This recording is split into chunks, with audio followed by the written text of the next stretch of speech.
Salve, salve, nação alvinegra! Começando mais um vídeo aqui no canal John do Timão. Então, se você for novo, já se inscreve pra gente atingir a meta de 85 mil inscritos. Conto com a colaboração de todos. Também deixe o seu like, ative o sininho de notificações. Só clicar lá, clique em todas e vamos pra cima, porque o Corinthians goleou na noite de ontem, tá? Se classificou aí com 100% de aproveitamento na Copinha. Temos novidade aí sobre Libertadores, declaração do Cássio, mercado da bola. Tem uma bomba aí, viu? Tem uma bomba do Guilherme Arana. Vou trazer pra vocês.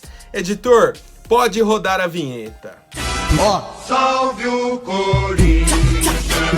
Bom, o John quase, tá? Mas por pouquíssimo não acertei aí o placar de ontem. Falei 3-0 mais uma vez, tá? Errei por um gol. Na primeira rodada errei por um gol, na segunda por um gol, na terceira por um gol também, tá? O Corinthians venceu a Ferroviária por 4-0. A gente entrou com um time alternativo, vamos colocar assim, né? Algumas mudanças aí do time que jogou a segunda rodada. No primeiro tempo criamos muitas oportunidades, e aí o Felipe Augusto abriu o placar, né? Num escanteio, um cruzamento, ele subiu no primeiro pau sozinho. O Corinthians continuou em cima, mas foi com o placar de 1-0 tranquilo pro vestiário. Volta a segunda etapa, rapidinho, saiu uma sequência de gols. Tá? O Felipe Augusto fez a jogada do segundo gol, deu o passe aí pro Juninho, né? Fez o cruzamento pro Juninho marcar o segundo gol. Tivemos o terceiro, que foi o Guilherme, tá? Com o passe aí do Igor. O Igor deu o passe para ele aí, ele completou, fez o 3-0. E o quarto gol do Corinthians aos 40 minutos. Um golaço. Um golaço. Tá? A página oficial do Corinthians aí até pediu pra já darem o prêmio Denner pro Breno Bidon, tá? Uma bola que ele domina na ponta da área, né? Pelo lado direito, ele domina, puxa o pé esquerdo, aquela chapada. Ele colado na bola, só deu um tapinha por cima do goleiro, né? Chapado no ângulo, um golaço. Golaço aí, tá? 4-0 Corinthians, Ferroviária se despede aí do campeonato. O Zumbi venceu o Fast Club também, acho que foi 3-0, tá? Se eu não me engano, 3-0. Então classificam aí o Corinthians em primeiro, Zumbi em segundo. E aí agora a gente aguarda os demais resultados, tá? E aí definição de adversário, data e horário da próxima fase aí, a pré-oitavas, né? Tem a pré-oitavas ainda, ou acho que tem uma fase depois pré-oitavas, não lembro agora. Mas se o Corinthians está no mata-mata, a gente aguarda aí as definições que eu trago para vocês amanhã. Certo, família? Quero saber o que vocês acharam da atuação do Corinthians ontem e quem acertou o placar, né? Bom, a Conmebol anunciou aí o aumento, tá, na premiação da Copa Libertadores e também das demais competições, né? Falou da Libertadores, da Sul-Americana, Recopa e também da Libertadores Feminina. Tá? A premiação aí, segundo a entidade, vai ultrapassar 300 milhões de dólares, vai dar aí mais de 1 bilhão e meio, 1 bilhão e meio, tá? É muito dinheiro, muito dinheiro. E aí vou trazer aqui um exemplo para vocês, tá? Da Libertadores. Quem passar pela fase de grupos já ganha 3 milhões de dólares, que dá em torno aí de 15 milhões de reais, e por cada vitória você ganha 1 milhão e meio de reais. Venceu o jogo, ganhou 1 milhão e meio, tá? Passou de fase, 15 milhões de reais. Aí oitavas, se você passar, ganha 6 milhões e meio. Quartas, se você passar, ganha quase 9. Semifinal, se passar, ganha 12. E aí na final, o vice fica com 36 e o campeão com 94 milhões. E aí, tirando uma média, se o campeão da Libertadores basicamente vai faturar 147 milhões de reais. Uma quantia boa, tá? Extremamente importante. A gente pensar que, por exemplo, o Corinthians no ano passado chegou até as quartas de final. 9 milhões, 6,5, mais 15 da classificação. Pô, são valores que agregam muito. Fora que uma vitória na fase de grupos é 1 milhão e meio. É o valor que a gente pagou pelo Matheus Bidu, por exemplo. Então, estar disputando essas competições é muito importante. Você tem bilheteria, você tem patrocinador, tá? Tudo vai subindo o nível. fora a premiação da competição, tá? Então parabéns aí para a Conmebol nesse sentido. Eu acho que valoriza ainda mais, né, a competição, que virou praticamente uma Copa do Brasil, né? Virou praticamente uma Copa do Brasil. É só time brasileiro que chega. Só time brasileiro. A gente já via esse movimento aí há um bom tempo, depois deu uma quebrada, agora voltou mais forte ainda. Mais forte ainda, tá? Vamos ver aí o que acontece nos próximos anos, família. Bom, agora falando sobre a coletiva de imprensa do Matheus Bidu, tá? Eu trouxe aí pra vocês que ele seria apresentado ontem oficialmente, concedeu entrevista coletiva, bem tranquilo, tá? Achei ele bem tranquilo, assinou com o Corinthians aí até o fim de 2025. Muito estranho, porque falaram que era um empréstimo até o fim do ano, e depois ele assinaria em definitivo e tudo mais, e aí a informação agora do Globo Esporte o jogador foi comprado, tá? Foi comprado e assinou com o Corinthians até o fim de 2025. Vou ver até se eu tenho os valores aqui. O Corinthians pagou 1,5 milhão para ficar com 20% dos direitos econômicos, tá? E aí, caso ele alcance as metas estipuladas, há um compromisso que o Corinthians tem que pagar mais 5 milhões de reais, tá? Por 50% dos direitos. A gente vai pagar no total 6,5 milhões para ficar com 70%. Acho que é um valor bom, tá? Um valor bom por essas metas. O cara for titular, tiver um número de jogos e tudo mais, certo? E aí o Matheus Bidu explicou, né, o apelido dele, que é realmente por causa da Turma da Mônica, e comentou um pouco, né? Ele falou, o Ronaldo foi um cara que me ajudou bastante, acreditou no meu futebol no Cruzeiro, fico feliz que tenha dado tudo certo. Ele me deu um toque, falou que aqui a equipe é muito grande, tem que vestir a camisa com garra e raça e honrar o torcedor. Bom, ainda bem que o Ronaldo já deu esse toque aí pro Matheus Bidu. E aí ele comentou, né, sobre essa proposta do Corinthians, essa negociação. Ele falou, rolou muita emoção, eu fiquei muito feliz por tudo que passei. Você lembra da trajetória, quando realiza um sonho desse, a emoção toma conta um pouco. E aí um fato interessante para quem não sabe, o Matheus Bidu era das categorias de base do Corinthians, época de sub-15 mais ou menos, tá? E aí ele foi dispensado da base do Corinthians, ou não deu sequência, não lembro. Eu sei que ele jogava no chute inicial do Corinthians aqui em Osasco, tá? Ele jogava aqui no chute inicial do Corinthians e era atacante. Olha só como que é o mundo do futebol. Aí rodou, ele mesmo falou, né, que foi pra Portuguesa, fez o sub-17 e o sub-20, depois foi pro Guarani, que aí ele entra pro profissional e agora retorna ao Corinthians.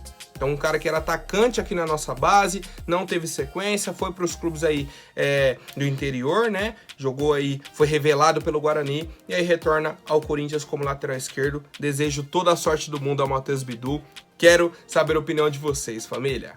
Bom, outro que concedeu entrevista foi o goleiro Cássio, tá? Comentou um pouco aí sobre o Fernando Lázaro. Ele falou, a gente sempre gostou muito do Fernando, sempre foi comprometido com o trabalho, se dedicava e como treinador mais ainda. Estamos tentando entender e fazer o que ele tem pedido pra gente. Tenho certeza de que vai ser uma parceria de sucesso, ele tem tudo para ser um grande treinador. Tá? Então, uma entrevista aí do Cássio à Corinthians TV, falando muito bem do Fernando Lázaro. E aí, eu acho que vai ter muito desse movimento nos jogadores do Corinthians, principalmente nesse começo de ano, pela forma com que o Vitor Pereira saiu. Tá? Então, o pessoal vai tentar blindar o Fernando Lázaro. O Cássio completou falando, é uma pessoa do bem, entende taticamente, trabalhou com grandes treinadores e soube aproveitar o tempo que teve com esses treinadores. Estamos contentes com o que temos feito nos treinamentos e jogo a jogo vamos ter uma evolução legal. Tá? Então, aquela entrevista clichê, tá? Clichê, ele teve uma experiência boa com os treinadores, a gente vai evoluir, a gente tem essa pré-temporada e tudo mais. É um cara que se dedica, tá? Nada demais a entrevista do Cássio, só complementando aí o que a gente já sabia, o que a gente já esperava dos nossos jogadores. Quero saber a opinião de vocês, família.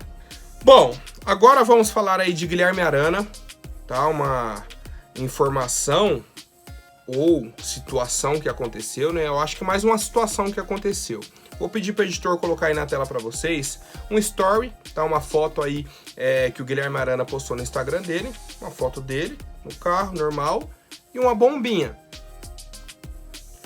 No mundo do futebol, a gente já pensa, bombinha é o quê? É uma bomba, é novidade, é coisa aí que vai mexer com os bastidores, é contratação bombástica. Isso já ficou na cabeça dos torcedores do Corinthians. O que será que está acontecendo? E aí começam a criar diversas teorias. Primeiro, surgiu nas páginas aí de rede social, tá? Páginas que falam sobre o Corinthians. O Guilherme Arana seguiu o Corinthians em algumas páginas. O Guilherme Arana já seguiu o Corinthians. Ele parou de seguir na época que ele fechou com o Galo, teve essa polêmica e tudo mais, voltou a seguir o Corinthians já faz 1 ano que ele segue o Corinthians. Então essa teoria de que ele começou a seguir o Corinthians agora não existe. Só que o Igor Gomes, meio-campista que era do São Paulo, foi pro Atlético Mineiro, foi anunciado como camisa 13 do Galo. E o camisa 13 do Galo era o Guilherme Arana. Então, já ficou esse impasse. Será que vão mudar a camisa do Guilherme Arana pro Igor Gomes jogar com a 13? Ou o que está acontecendo? O que está acontecendo? O que é essa bombinha aí que o Guilherme Arana postou, tá? Até onde eu sei não é nada. Até onde eu sei não existe negociação do Corinthians com o Guilherme Arana, tá? Então não vou criar aqui expectativa, trazer coisa... Não. Ele postou lá, pode ser qualquer coisa da vida pessoal dele, alguma coisa no Galo, tá? Guilherme Arana e Corinthians nesse momento, até onde eu sei, não tem nada. Certo, rapaziada? Só trazendo aí pra quem me mandou. Muita gente, inclusive, me mandou, perguntando e tudo mais. São teorias, tá? Na prática, não existe nada. O Corinthians contratou o Matheus Bidu, né? Que é um outro lateral esquerdo. Acho difícil ir atrás do Guilherme Arana nesse momento. Óbvio que eu gostaria. Mas eu sei que é uma negociação difícil pro Galo liberar, tá? É um jogador caro. Dentro de campo é acima da média, mas a gente sabe aí todas essas situações que rondam esse tipo de negociação e quero saber a opinião da fiel torcida. Bom, agora rapidinho antes da última notícia, vou pedir para quem não for inscrito, se inscreva aí embaixo e já deixem um like para fortalecer. Rapaziada, alguns clubes da Europa, tá, que não divulgaram os nomes, segundo o pessoal aí do IG Sport, estão de olho no Caetano, zagueiro do Corinthians. Tá? Então, alguns clubes aí do futebol europeu estão de olho no zagueiro Caetano do Corinthians, zagueiro de 23 anos. A carreira dele aí no Corinthians praticamente não existe, um cara que toda vez aí estava no elenco, mas sempre era emprestado, né? Ele foi emprestado pro Oeste, Coritiba, São Caetano, CRB e Goiás, por isso que já está com 23 anos. Nessa temporada, pela saída do Robert Renan, do Raul Gustavo e do Robson Bambu, surgiu como opção para o nosso elenco. Até porque nesse momento a gente tem Bruno Mendes, Gil e Balbuena. São os zagueiros que a gente tem. Aí entraria o Caetano no elenco e o Murilo do Sub-20 depois da Copinha. Tá? Esses seriam os 5 zagueiros do Corinthians para o ano de 2023, nesse início de temporada. Qual que é a questão? O Vasco já demonstrou interesse no Caetano e também alguns clubes da Europa. E aí, pelas informações, não são clubes de ligas grandes, tá? Pode ser talvez de uma Grécia, de uma Turquia, algo nesse sentido, tá? A gente aguarda, tá? Uma proposta aí pelo Caetano. A gente fica acompanhando, ver se vai chegar alguma proposta nesse sentido, tá? Enquanto isso, Caetano faz parte do elenco do Corinthians e inicia a temporada pela nossa equipe. Quero saber a opinião de vocês. Nesse momento, se chega uma proposta pelo Caetano, uma proposta boa para vender o jogador, é vender o jogador e contratar outro zagueiro. Até porque ontem eu já havia falado sobre a situação do Balbuena. Está emprestado até o meio do ano e a gente não tem garantias de que ele vai continuar no Corinthians. E aí, se sai o Caetano, sai o Balbuena, você fica com 3 zagueiros no elenco. É Gil, Bruno Mendes e o Murilo, que é da base, tá? E o Murilo, que também só tem contrato até o fim do ano. Então, assim, é uma bola de neve que tá dentro dessa diretoria, tá? Tá dentro aí da diretoria, que a gente espera que se resolva nos próximos dias. Quero saber a opinião de vocês, família. Por hoje é isso. Amanhã eu volto com mais novidades sobre o nosso Coringão. Até mais, um forte abraço e vai Corinthians!